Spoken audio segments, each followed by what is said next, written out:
안녕하세요. 황금이 되는 금융을 알려드리는 황금 언니입니다. 오늘은 신용대출에 대해서 좀 알아보려고 합니다. 네, 거의 매일 적게는 한 건, 많게는 3건 넘게 이제 신용대출 상담을 하는데요. 신용대출은 조건만 맞으면 상담한 당일에도, 사실 뭐 당일이라고 하기도 아니고 몇 시간 후에 이제 대출이 실행이 되거든요. 그렇게 빠르게 실행이 되고, 그리고 사실 담보대출이나 전세대출 같은 경우는 일생에 뭐 한 번 내지는 2번, 뭐 많게는 뭐 3번 정도까지 이제 대출을 낸다면, 신용대출 같은 경우에는 급하게 돈이 필요한 순간에 언제든지 낼 수 있는 대출이라서, 이런 신용대출에 대해서 기본적인 내용은, 그러니까 기본적인 내용이라 함은 뭐 대출 한도나 금리겠죠. 그런 것들에 대해서 좀 알아두시는 거는 분명히 사는데 도움이 되리라고 생각을 합니다. 그래서 이 영상을 제작하게 됐습니다. 이 영상을 다 보시게 되면은 은행에서 대략 내 신용한도를 얼마 정도로 이제 이렇게 할지 그거를 은행원과 상담하기 전에 대략감을 잡으실 수 있을 겁니다. 일단 신용대출 상담을 하게 되면은 결국에는 궁금해 하시는 것들은 2가지입니다. 내 신용대출 한도가 얼마나 나올까요? 그리고 금리가 몇 프로일까요? 이 2가지를 질문들을 제일 많이 하시고 제일 궁금해 하세요. 그래서 우선 신용대출 한도가 어떻게 산정되는지에 대해서 조금 말씀을 드릴게요. 일단 신용대출 한도는 대략 연소득의 이제 가중치를 곱해가지고 그것에 기존에 나간 신용대출 금액을 빼면 결국 내가 이번에 대출을 낼 수 있는 신용대출 한도라고 생각하시면 아주 심플할 것 같아요. 그러면 지금부터 이 신용대출 한도를 결정짓는 연소득과 이 가중치에 대해서 조금 설명을 드려보겠습니다. 이제 첫 번째, 신용대출 한도는 연소득 증빙이 정말로 중요하다. 신용대출은 곧 죽어도 연소득이다. 라고 설명을 드릴게요.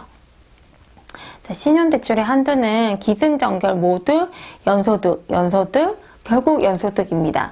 보통 신용대출 한도는 가장 심플한 수식으로 표현을 하자면 이제 앞에서 말씀드렸다시피 연소득 곱하기 가중치 빼기 기존 신용대출 이라고 생각을 하시면 되는데요. 이 가중치 같은 경우에는 이 사람의 소득 규모, 그다음 직업에 따른 소득 지속 여부, 신용 등급 등을 녹여가지고 산정을 해요. 그래서 연소득에 1배를 해줄 건지 2배를 해줄 건지 많게는 2.5배까지 적게는 0.5배까지 이렇게 이제 결정을 하게 됐거든요. 그리고 그것에 이제 기존에 신용대출이 있다면 그것을 빼주게 됩니다. 그래서 소득의 규모는 크면 당연히 좋겠죠. 이제 직업에 따른 소득 지속 여부로 치면은 공무원들이 완전 최고입니다. 경찰분들 이런 분들은 가중치가 많게는 2.5배까지도 나오는 걸 제가 봤어요. 그래서 직업이나 직장을 보고 이분들이 계속 그 직장에 혹은 직업을 유지할지 이런 것들을 보고 가중치를 결정하는 겁니다. 자, 그러면 연소득이 왜 신용대출에서 중요한지 한번 생각을 해볼게요. 제 이 영상을 보고 계시는 분들이 신용대출을 해주는 금융기관이라고 한번 이제 생각을 한번 해보세요. 자, 그 신용대출은 말 그대로 개인이 가지고 있는 신용을 가지고 대출을 해주는 상품이에요. 그러면 금융기관에서는 개인의 신용을 어떻게 평가를 할까요? 생각해보면은 사람들이 이렇게 말하죠. 나는 신용이 되게 좋은 사람이야. 나는 약속을 잘 지켜. 뭐 이런 말들 많이 쓰잖아요. 그럼 은행과 고객과의 신용대출의 약속은 뭘까요? 그거는 은행은 대출을 해주면서 이 대출을 이 사람이 원금과 이자를 잘 갚아갈지 그런 것들을 보게 됩니다. 그게 결국에는 은행과 고객과의 약속이 있겠죠. 그러면 은행에서는 얼마를 대출을 해주면 이 사람이 대출을 잘 갚아갈지를 고민하게 됩니다. 그래서 대출을 기간을 적어도 1년, 많게는 10년이 될 수도 있는데 그 기간을 이 사람이 잘 갚아갈지를 고려한다면 무조건 지속적으로 뭔가 돈을 벌 수 있는 이런 것들을 중요시 생각을 하겠죠. 그래서 신용대출은 연소득이 정말로 중요합니다. 이제 어떤 사람이 있다고 한번 가정을 해볼게요. 이 사람이 재산은 많아요. 한데 당장의 소득 증빙을 하지 못하는 사람이라고 한번 가정을 해볼게요. 이분이 공무원들보다 신용대출이 많이 나올까요? 이런 질문에 대답은 저는 B 아니요라고 대답을 하겠습니다. 물론 이제 당장의 은행이 현금화 시킬 수 있는 당행의 금융자산, 금융 그 상품들의 금액이 많다면 그런 경우에는 그럴 때는 신용대출은 정말 잘 돼요. 그런 분들은 걱정 안 하셔도 되는데 예를 들어 이제 대출 많이 끼고 부동산 많이 가지고 계신 임대사업자분들 이런 분들이 공무원들을 이렇게 비교를 해보면은 이런 임대사업자 하시는 분들은 공무원들에 비해서 신용대출이 한도가 적게는 그리고 신용대출이 안 나오시는 경우도 저는 봤습니다. 그래서 신용대출에 있어서는 정말 연소득이 다라고 생각하고 내가 연소득을 얼마나 많이 증빙을 해갈 수 있는지를 포커스를 맞추시면 됩니다.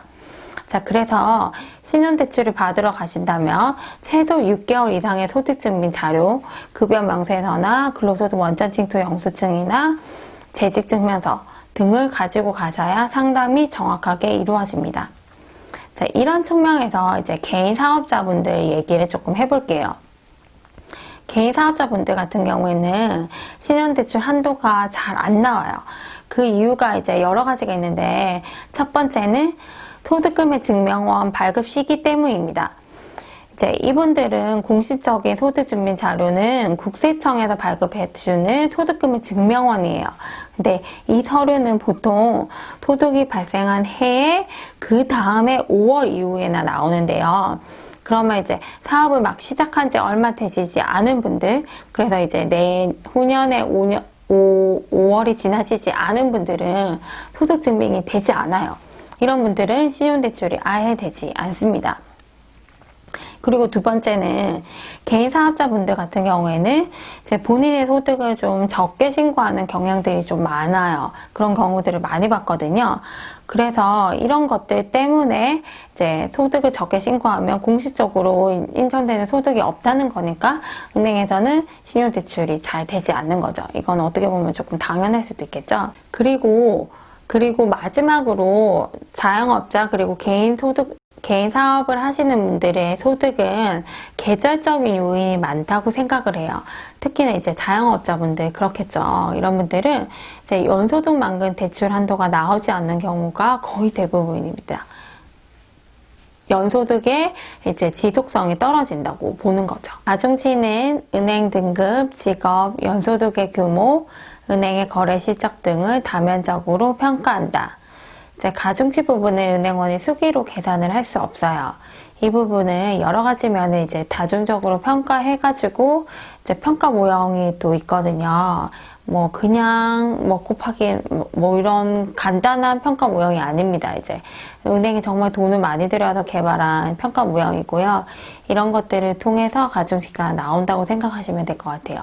근데 이제 이렇게 애매모호하게 말씀드리면 안 되죠. 이제 가중치가 많이 나오는 직업군, 그 다음에 적게 나오는 직업군은 분명히 있거든요. 이런 것들을 조금 설명을 좀 드릴게요. 이제 가중치가 가장 많이 나오는 분들은 어떤 분들일까요? 어떤 직업을 가지신 분들일까요? 재산이 많으신 분들일까요? 아니면은 의사나 변호사 같은 전문직에 종사하는 분들일까요? 아니면 공무원 분들일까요? 네, 여기에 대한 답은 경찰, 선생님, 공무원, 군인분들 이런 분들은 가중치가 정말 많이 나와요. 거의 2.5배까지도 나오는 거 저는 봤거든요. 이제 일정 신용 등급 이상이시고 크게 연체한 적이 없다 하시면은 그래요. 이제 의사 전문직 이런 분들 같은 경우에는 사실 연소득의 규모 자체가 큰 편이라서 신용대출 한도가 많이 나오는 거지 가중치가 막 2.5배까지 가시는 분들은 사실 많이 보지 못했어요. 그런데 경제 선생님, 군인, 공무원분들 이런 분들은 그냥 돌리면 그냥 쉽게 2배, 뭐 적게는 1.8배, 많게는 2.5배 그냥 나오십니다. 자, 이런 분들이 가중치가 왜 많이 나올까요? 이거는 생각해보면 어떻게 답이 나오죠? 이제 이런 분들은 계절적인 요인 없이 일정 소득이 계속 지속적으로 나올 거고, 심지어 이런 분들은 퇴직 후에도 연금 같은 거를 받으시는 분들 있잖아요. 그러니까 이런 분들은 그냥 평생 일정 소득이 있다고 생각하시면 될 것 같아요. 그러니까 이런 직업군들, 공무원분들의 그러니까 공무원분들은 미래 소득까지도 쉽게 이제 예측을 할 수 있는 분들이겠죠. 그러니까 이런 가중치가 굉장히 많이 나오는 겁니다. 그럼 난 이 가중치를 대략 얼마 정도로 생각하면 될까라는 질문을 이제 던질 수가 있겠죠. 저는 그냥 일반적이신 분들, 그리고 이제 신용에 어떤 이슈 같은 게 없으신 일반적인 분들이라고 하면은 저는 이 가중치를 그냥 1을 곱하라고 말씀을 드려요. 그러니까 이제 내 연봉만큼, 딱 내 연봉 수준만큼 신용대출이 된다 생각하시면은 크게 어긋나지 않거든요. 그러니까 이 가중치를 1로 생각해가지고 내 연봉만큼 신용대출이 나오고 여기에 이제 내가 가진 기존의 대출이 있으면 그거를 빼고 그러면 내가 지금 받을 수 있는 신용대출의 규모 정도다. 이렇게 가름이 가능하다고 생각합니다. 자, 그리고 신용대출의 금리는 사실 누구도 판단을 할 수가 없어요. 요거는 정말 전산에 돌려야지 나오는 거니까 요거는 따로 설명을 드릴 만한 거는 사실 없는 것 같아요. 그리고 마지막 3번째, 신용대출은 일시상환 방식과 통장 자동 대출 방식이 있어요. 네, 요거를 꼭 제가 강조를 하고 싶었던 거거든요. 제가 가끔 이제 상담을 하다 보면 통장 자동 대출, 즉 이제 일반 분들 마이너스 통장이라고 많이들 쓰시는데요. 이거는 신용대출이 아니라고 생각하시는 분들이 의외로 정말 많으세요. 정말 많거든요. 근데 마이너스 통장은 신용대출입니다. 이 신용대출은 일시상환 방식과 통장 자동대출 이렇게 2가지 방식으로 나눠져 있는데요. 일시상환 방식 같은 경우에는 중도상환 수수료가 있고 통장 자동대출에 비해서 금리가 약간은 저렴합니다. 왜 저렴한지는 제가 나중에 마이너스 통장을 다루는 시간을 따로 마련할 예정이에요. 그때 설명을 좀 드릴게요. 일단은 일시상환 방식의 대출 같은 경우에는 금리는 조금 저렴하다 이렇게 생각하시면 되고 통장 자동 대출 즉 마이너스 통장 같은 경우에는 중도상환 수수료가 없어요. 쓰는 만큼 대출을 쓰고 언제든지 입금해가지고 그거를 갚으시면 됩니다. 하지만 금리가 일시상환 방식 대출에 비해서 좀 비싼 편이고요. 그렇기 때문에 마이너스 통장은 이제 몇 개월 내로 잠깐 대출을 쓰고 바로 갚겠다 하시는 분들이 이제 마이너스 통장을 쓰시면 좀 유리하죠. 왜냐면 이 중도상환 수수료가 이제 그냥 간과할 수 있는 금액이 아니에요. 굉장히 중도상환 수수료가 생각보다는 많이 나오거든요. 그리고 또 심리적으로도 아니 내가 내 돈을 갚겠다는데 그러니까 내 대출을 내 돈으로 그냥 갚겠다는데 왜 은행에서 중도상환 수수료를 물라는 거야? 이런 생각이 들거든요. 괘씸하다는 생각이 좀 들어요. 그래서 중도상환 수수료가 나온다 하면은 굉장히 이제 고객님들이 기분 나빠하는 경우들을 많이 봤거든요. 그래서 이런 분들에게 마이너스 통장은 활용하기가 좋다라고 말씀을 드리겠습니다. 자, 이것으로 신용대출 한도와 금리에 대한 대략적인 설명을 마쳤거든요. 이제 다음 시간에는 이제 마이너스 통장에 대해서 좀 설명을 드리겠습니다.